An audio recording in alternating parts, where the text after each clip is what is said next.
Magandang gabi po sa inyong lahat mga kababayan. Ngayong araw ay narinig po ninyo ang pagpapahayag at mga deklarasyon at testimonya ng mga dating sundalo na nagpasya na magkatipon-tipon kaninang umaga at natapos kani-kanina lang tungkol sa maanumalyang flood control projects na kinapalooban ng maraming pagdideliver ng napakaraming mali-maletang salapi sa iba't ibang mga tao at opisyalis ng ating bansa.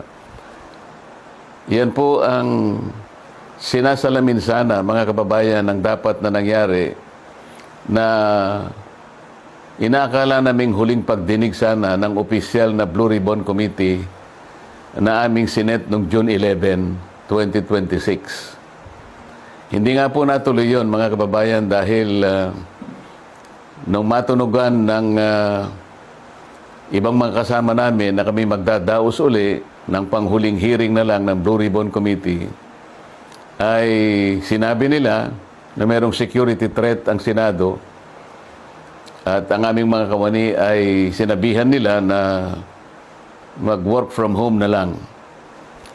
Dahil po sa security threat at nagkaroon po ng napakaraming mga tanod sa Senado at wala naman po kaming magagamit na mga kawani, hindi po natuloy yung June 11 hearing na yon. At nang dahil doon ay nagpasya ang mga kumukup-kup dun sa 18 at higit pang mga dating sundalo na maggawa na lang ng pagpapahayag na ginawa nga nila sa araw na ito. Yan po mga narinig nyo sa araw na ito ay siyang dapat na marinig po ninyo sa isang pagdinig ng Blue Ribbon Committee na ang representasyong ito ay matagal na pong itinalaga ang kanyang kakayahan na siya ang manguna na matukoy po natin ang mga taong nasa likod ng napakamalaganap at napakamalaking nakawan sa salapi ng bayan na ganap po sa kasaysayan ng ating republika. Nang dahil po dyan ay marami po ang nagkaroon ng galit sa inyong lingkod at ako po ay kinasuhan nga ng kahit mga imbentong mga kaso. At maaari pong isang araw, hindi po natin alam kung ngayon o bukas, sa kamakalawa, ay iahain po sa akin ang warrant of arrest upang ako po ay arestuhin upang hindi ko na maipagpatuloy ang aking gustong mangyari na matukoy po natin ang mga may kagagawan ng lahat ng ito at mapanagot natin sila. Pero wag po kayong mag-alala kahit ako po ay kanilang maaresto at maipakulong, kagaya na po ng sinasabi ko, ay hindi po tayo titigil hanggat hindi po natin natutukoy ang mga taong ito dahil kayo po talaga ang dapat pagsilbihan namin. Interes po ninyo ito. Huwag kayong mawawalan ng loob at huwag kayong mawawalan ng pag-asa. Pansamantala lang naman siguro ang hindi tayo magkikita ng harapan. Ngunit dahil po sa ating pakikipaglaban, alang-alang po sa interes ng ating bansa, ay kailangan tayong magkaisa. Sa tulong po ng Panginoon Diyos, magtatagumpay din po tayo. Mabuhay po kayong lahat at sana'y araw-araw ang diwa ng ating pagkakaisa ay huwag pong mawala sa bawat isa sa atin. Salamat po sa inyong lahat. Magandang gabi po sa inyong lahat mga kababayan.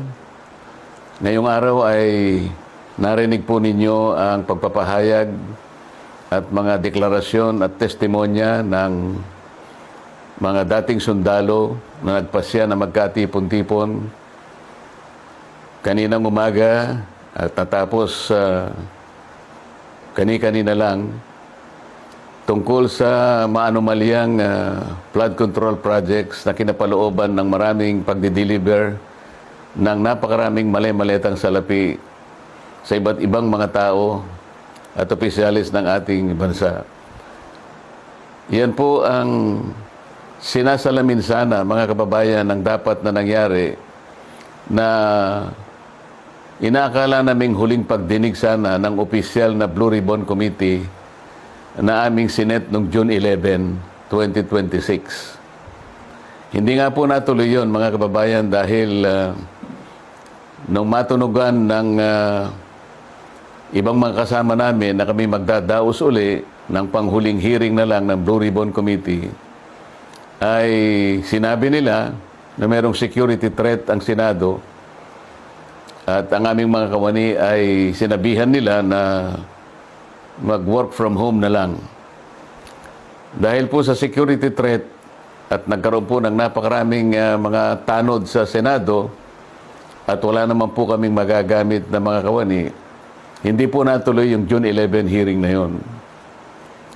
At nang dahil doon, ay nagpasya ang mga kumukup-kup dun sa 18 at higit pang mga dating sundalo na maggawa na lang ng pagpapahayag na ginawa nga nila sa araw na ito.